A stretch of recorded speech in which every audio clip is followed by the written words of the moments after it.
Japanese female billionaire's last wish before execution to see her black maid. What she did next shocked everyone. The morning sun had no business looking so cheerful as it streamed through the bulletproof windows of Blackwater Federal Penitentiary. It painted golden rectangles on the concrete floor of the visiting room, creating an illusion of warmth in a place designed to strip away every human comfort except breathing. Even that, for Kena Tanaka, the tech billionaire who had once graced the covers of Forbes and Wired, had become a temporary privilege set to expire in exactly 18 hours. Warden Evelyn Reed had seen her fair share of unusual final requests in her years running the nation's most secure prison. She'd arranged meetings with estranged children, delivered final letters to impossible addresses, and once even helped a condemned man record a final stock tip on her personal tablet for a broker who'd never use it. But this request had her reaching for the antacids she kept hidden in her desk drawer. "She wants to see her maid," repeated Deputy Warden Grant Cole, standing in Reed's office with an expression usually reserved for discovering alien life forms. Not her fleet of lawyers, not her ex-husband, the senator, not even a spiritual advisor. Her black maid. Reed rubbed her temples, feeling the familiar pressure that came with managing death row during a media circus. Outside, news vans lined up like a fleet of armored vehicles, serving up sensationalism instead of security. Did she give a reason? Just said it was personal. Cole consulted his clipboard. Imani Jackson. Been working for the Tanaka family for 10 years. Clean record, legal resident, no criminal associations. Her biggest infraction is a library fine from 2018. The irony wasn't lost on Reed. Here was Kena Tanaka, convicted of orchestrating a multi-billion-dollar fraud scheme and the murder of a federal auditor, requesting a final meeting with possibly the most law-abiding person in her entire social circle. Media response? Reed asked, though she already knew the answer would make her day infinitely more complicated. They're having a field day, Cole sighed. MSNBC is calling it the Maid's final secrets. Fox News went with Death Row Diva's desperate gambit. The tabloids are speculating about everything from a hidden child to a secret lesbian affair. Reed leaned back in her chair. She'd been doing this job since before social media turned every human tragedy into viral content. What's the family's position? Senator Thorne's office released a statement saying they respect Kena's final wishes, but won't be commenting further. Cole's tone suggested he found the senator's sudden discretion about as genuine as a $3 bill. Though between you and me, his chief of staff has been calling every hour asking about security protocols. That raised Reed's internal alarm bells. When politicians started worrying about security, it usually meant they knew something worth securing against. Run a full background check on this Imani Jackson. I want to know everything from her kindergarten teacher's name to what she had for breakfast this morning. Already on it, Cole said, producing a file thick enough to use as a doorstop. Born in Atlanta, Georgia, 38 years old. Employed exclusively by the Tanaka family for the last decade. Sends money back to her mother and younger brother regularly. Brother had a rare form of leukemia, and Ms. Tanaka anonymously paid for his experimental treatment. Reed flipped through the file, noting the meticulous documentation. This is remarkably thorough for a background check we started this morning. Cole shifted uncomfortably. Actually, this came from higher up. Apparently, there's been some federal interest in anyone connected to the Tanaka case. Federal interest, Reed repeated the words like they tasted bad. Federal interest in a state execution case usually meant complications. What kind of federal interest? The kind that comes with suggestions about how to handle sensitive situations and reminders about national security implications. Reed closed the file and stared out her window at the protesters gathering beyond the prison's outer fence. They came in two varieties, those demanding justice for the murdered auditor and those proclaiming Kena Tanaka's innocence. Schedule the meeting, she decided. Full security protocol. Meanwhile, across the city in a cramped apartment that smelled perpetually of industrial cleaning products and homesickness, Imani Jackson sat staring at her phone. The call from the prison had come at dawn, jarring her awake from dreams of her childhood home in Atlanta. The voice on the other end had been professionally neutral, the kind of tone used for delivering both lottery winnings and terminal diagnoses. Ms. Jackson, this is Deputy Warden Cole from Blackwater Penitentiary. Kenna Tanaka has requested to see you. Now, 3 hours later, Imani was still trying to process the implications. She'd known this day was coming, the execution date had been circled on her calendar in red ink. But she'd assumed her connection to the Tanaka family had ended the day FBI agents swarmed the penthouse apartment like ants on a dropped ice cream cone. The phone rang again. It was her brother, Marcus. Sister, I saw the news. They say Mrs. Tanaka wants to see you, before they kill her, Imani finished. Her brother had always been reluctant to speak directly about unpleasant things. You don't have to go, Marcus said. You don't owe her anything now. But that wasn't quite true, and they both knew it. Kenna Tanaka had quietly arranged the specialist consultations and experimental treatments that had saved his life. When Imani had tried to thank her, Kenna had simply said, loyalty is a two-way street, Imani, as if including her maid's family in her circle of responsibility was the most natural thing in the world. I have to go, Imani said, surprising herself with the certainty in her voice. I need to know why. Why me? She chose her outfit carefully, a simple dark blue dress, comfortable shoes, and her grandmother's small gold cross on a chain that had seen her through every major event in her life. The prison was a 40-minute drive, a fortress of concrete and razor wire designed to remind everyone that whatever happened inside was meant to stay inside. The process of visiting death row was a carefully choreographed dance of security checkpoints and metal detectors. First time visiting death row, asked a young guard whose badge read a Martinez. First time visiting anywhere like this, Imani admitted. Piece of advice, Martinez said, lowering her voice. Don't take anything she says personally. People facing execution, it's like truth serum mixed with desperation. The visiting room door opened with a heavy, mechanical sound. Inside, fluorescent lights cast everything in the harsh clarity of an operating room. And there, sitting in the center of it all in an orange jumpsuit that was a brutal mockery of her former designer wardrobe, was Kenna Tanaka. She looked up as Imani entered, and for a moment, her carefully controlled expression cracked to reveal something that looked almost like relief. Hello, Imani, Kenna said, her voice carrying the weight of everything left unsaid between them. Thank you for coming. We don't have much time, and I have so much to tell you. The woman sitting before Imani bore only a passing resemblance to the Kenna Tanaka who had once commanded boardrooms with the precision of a surgeon. Prison had stripped away the layers of her carefully constructed persona. Her once perfect hair was unkempt, her nails bitten to the quick. But her eyes, those dark, intelligent eyes that had once been described as capable of seeing straight through a balance sheet and into a person's soul, still burned with an undiminished fire.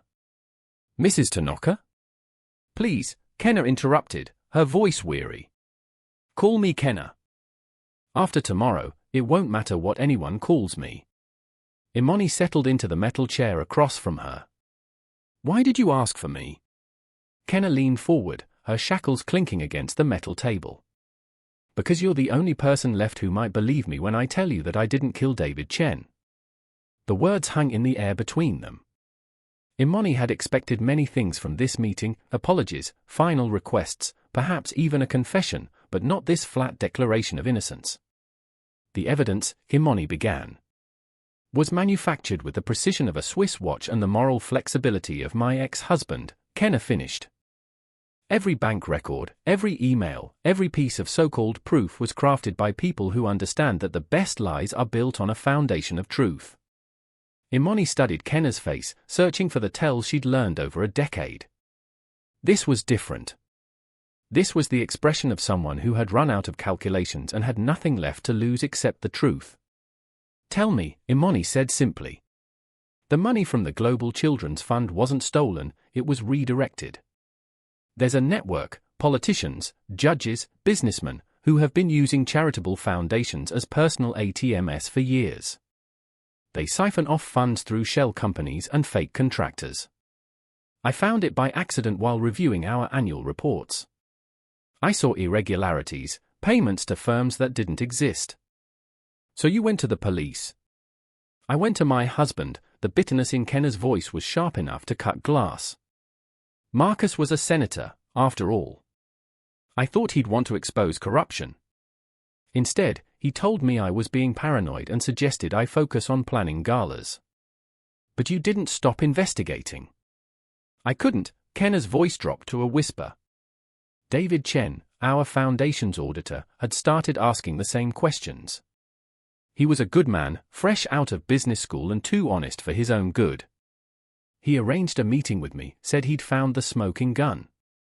He never made it. They found him in his apartment. Single gunshot to the head, gun in his hand, a suicide note typed on his computer confessing to embezzlement. And then they needed a scapegoat, Imani whispered, the horrifying picture beginning to form. Enter the senator's wife, who'd been asking inconvenient questions. Kenna met Imani's eyes.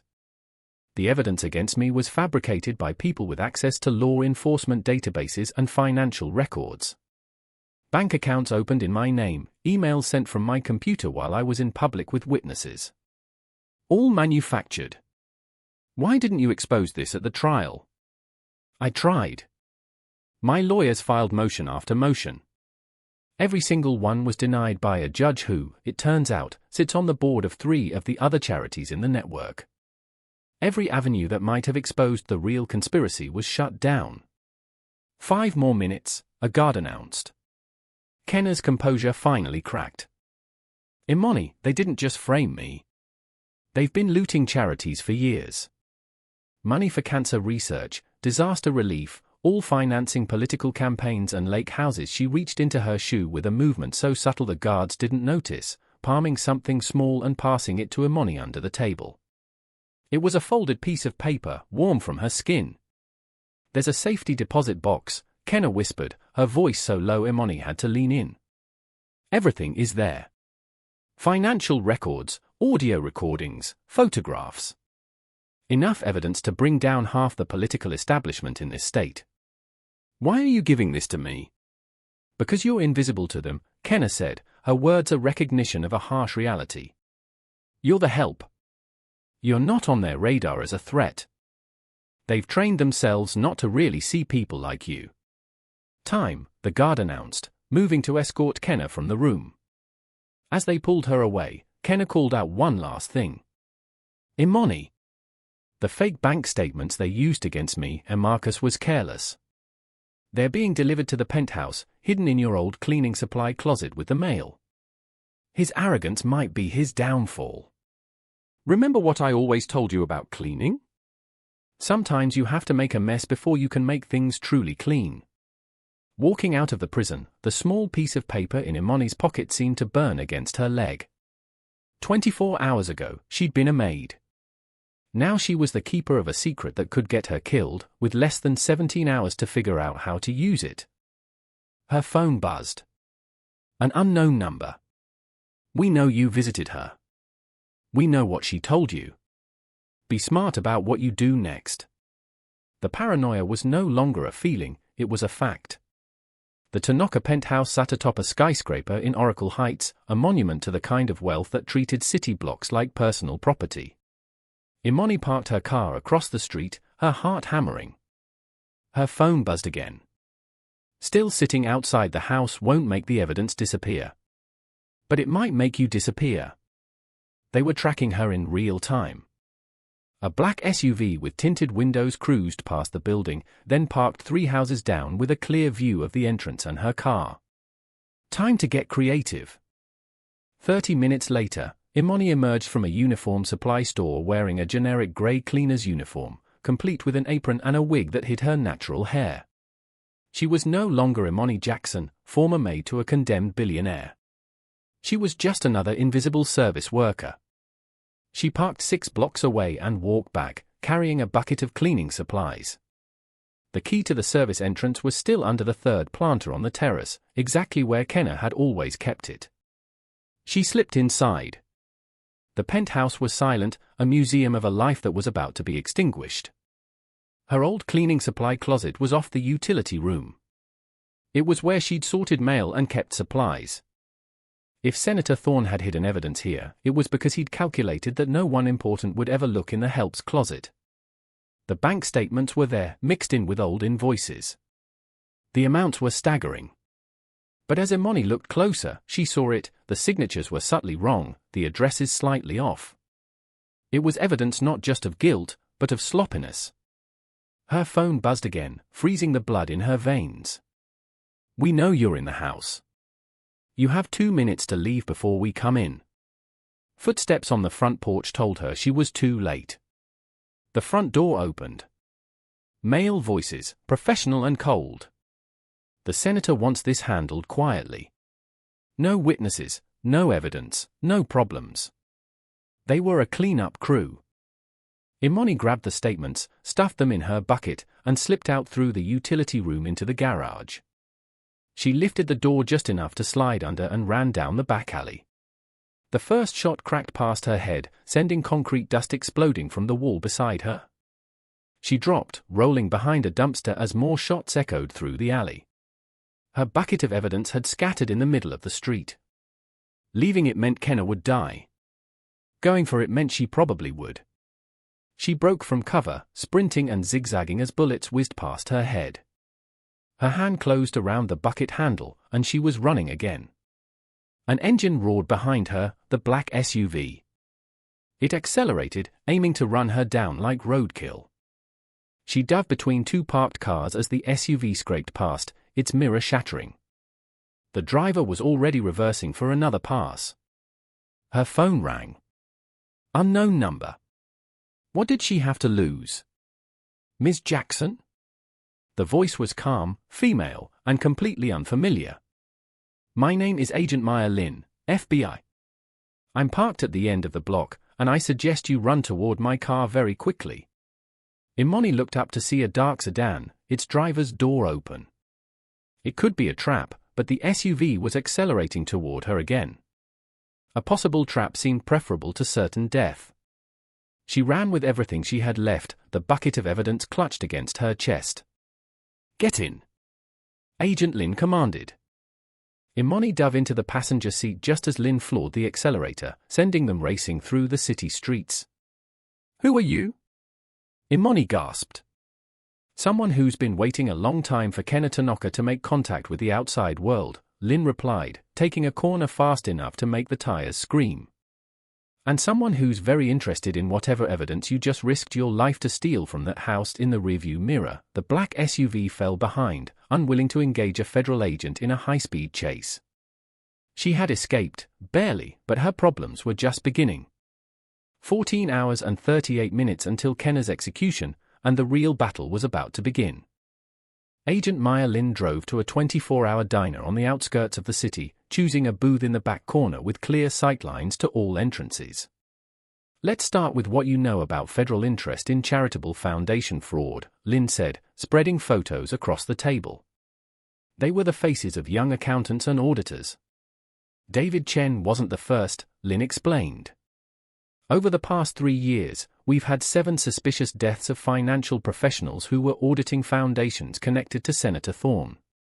All ruled suicides. All conveniently confessing to embezzlement that closed the books on whatever they discovered. And Kenna was supposed to be the final piece of the puzzle," Imani said, understanding. "Frame her, execute her, and the case is closed forever." "Exactly," Lin's expression hardened. "We've been working this case off the books. The conspiracy reaches too high. We don't know who to trust." Lin's personal stake became clear when she mentioned her former partner, Michael, another supposed suicide who had gotten too close. Imani spread the bank statements on the table. Lin's eyes widened. "This is better than we hoped. Look at these signature variations. This isn't just evidence of money laundering, it's proof of systematic fraud, sloppy enough to be traced. We need more. We need what's in that safety deposit box." Following the instructions on the paper Kenna had given her, they headed for Metropolitan Trust Bank. It was after hours, the building a fortress of marble and steel. Lin had a fake Treasury ID, but a last-minute call to a mysterious contact named Ghost changed the plan. "Ghost owes me a few favors," Lin explained. "He's the bank's head of security. He's going to create a small electrical problem." Minutes later, the bank's lights flickered and died. They slipped in through a service entrance Ghost had left ajar. They found the safety deposit box in the basement vault, but there was a complication: they didn't have the key. I may have had a more flexible relationship with other people's property before I joined the bureau, Lynn said, producing a set of lockpicking tools. Minutes later, the box clicked open. Inside was a treasure trove of evidence: digital storage devices labeled with dates and names, photographs of secret meetings, and a manila envelope labeled insurance policy. It contained a complete organizational chart of the money laundering network, naming politicians, judges, and bankers. A sound from above made them freeze. Footsteps. Not the rhythmic patrol of a security guard, but the quiet, purposeful movements of hunters. "They're here," Lynn whispered, stuffing the evidence into her jacket. "Someone on the inside is feeding them our location." They fled into a maze of utility tunnels beneath the bank. Voices echoed behind them, coordinating a search with thermal imaging. They were trapped. They burst out of a manhole cover into the middle of a crowded tourist street, right into a waiting ambush. Gunfire erupted. Tourists screamed and scattered. Lynn, grazed by a bullet, pulled Imani into a narrow alley. She made a frantic call. "Ghost, I need extraction, now." A black sedan screeched to a halt at the end of the street. "That's him. Run." They sprinted across the cobblestones as bullets sparked around them. They dove into the back of the car as Ghost sped away, leaving the chaos behind. He took them to a secluded cabin on the coast, a true off-the-grid safe house. With less than 9 hours until the execution, they began to analyze the evidence. The audio recordings were damning. The first was Senator Thorne and a judge planning David Chen's murder. The second was Thorne and a banker discussing how to move millions through the network. The third was the most chilling: Thorne and a high-level director planning the frame-up of his own wife, Kenna. As they examined the organizational chart, Imani's blood ran cold. She pointed to a name. "Sarah, look." Warden Evelyn Reed. The warden was part of it. She'd been feeding the conspirators information the entire time. The safe house's satellite phone rang. It was for Lynn. "Agent Lynn," a crisp voice said. "This is Deputy Director Morrison, FBI. I understand you're in possession of some interesting evidence." He explained that he'd been running a parallel, top-secret investigation for months, waiting for a break like this. Morrison and a tactical team descended on the cabin, transforming it into a high-tech command center. The conspiracy was even bigger than they imagined, involving fraudulent military contracts worth billions. Then came the crushing news: Warden Reed, trying to cut off their investigation, had moved the execution up. Kenna was scheduled to die in less than 4 hours. "Then we move now," Morrison commanded. Simultaneous raids on all targets. "We leak the recordings to every major news outlet. We make so much noise they can't proceed." He turned to Imani. "Ms. Jackson, I need you to go back to the prison.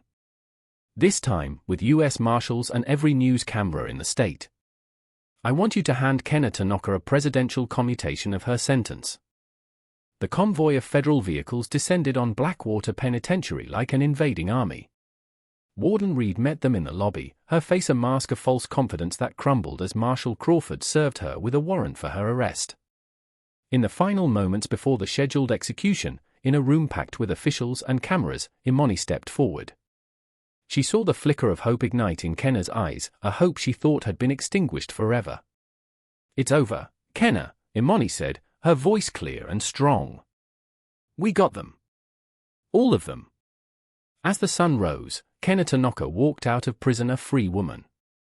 The subsequent investigation would become the largest political corruption case in modern American history. 3 months later, Imani Alveda stood in the office of the Tanaka Foundation for Criminal Justice Reform. She traded her maid's uniform for a business suit, but she still saw the details others missed. "Any regrets?"